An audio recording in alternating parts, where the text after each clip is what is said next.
This year's theme of the Munich Security Conference, Cyber Insecurity, Rethinking Cyber Strategies in Tumultuous Times, captures very well what the corona pandemic has shown us. The pandemic has brought new challenges for cybersecurity and clearly points towards things that need to be improved in the future.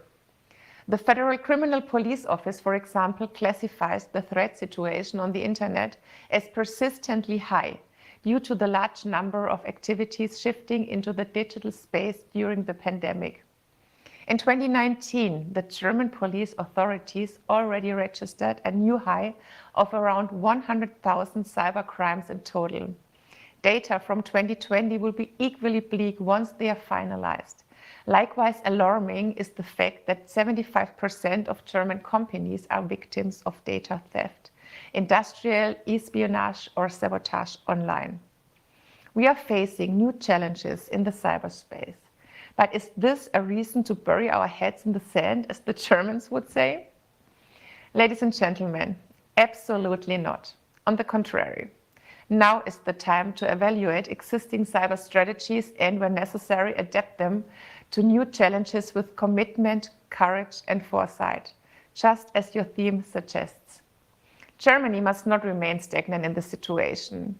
Instead, it is now more important than ever to look ahead and to be prepared for the time after the crisis. One important strategic cybersecurity pillar in Germany is our National Cyber Defense Center.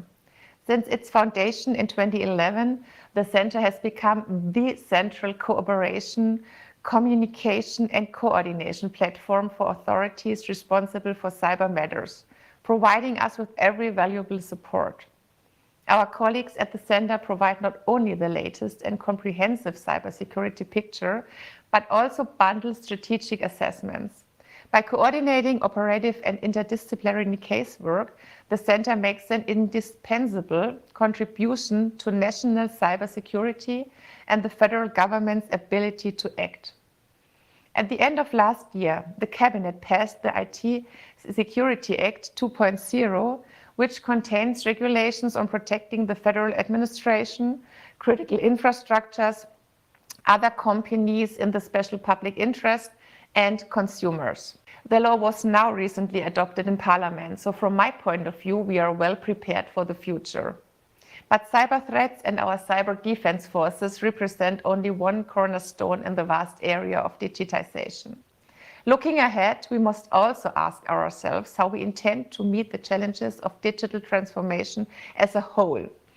There's hardly any other area in which the pandemic has so bluntly exposed Europe's dependencies and weaknesses.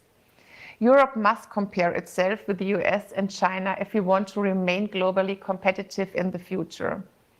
In many critical areas of innovation, such as artificial intelligence, quantum computing, and new network technologies, Europe has already lost touch with the world elite. At the same time, data, the new currency and fuel of digitization, is being collected, stored, and analyzed primarily outside of Europe.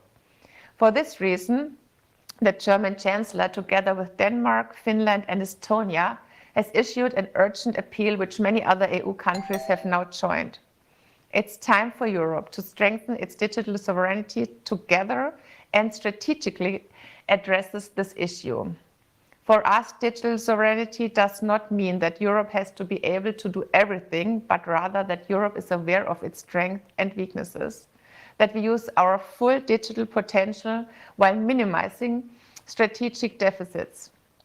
Digital sovereignty does not mean protectionism or isolation. It rather means that Europe, as a part of a globalized world, builds upon a free and rules-based economy, its capacities and abilities, and that we do it together with our partners. That's why, as a first step, we need to identify Europe's strengths and weaknesses in digital. In what area are we good? In what area do we need to do better? In what area are there high-risk dependencies? And where can we create mutual dependencies or, at a last resort, build and promote our own European capacities?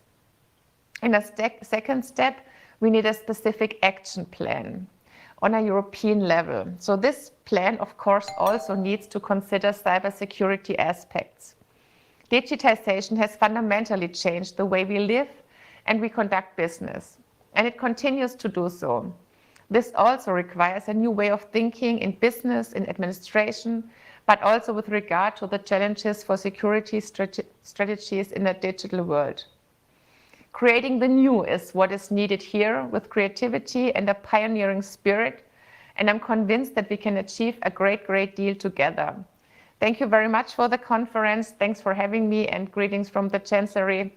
Yours, Dorothee Beer.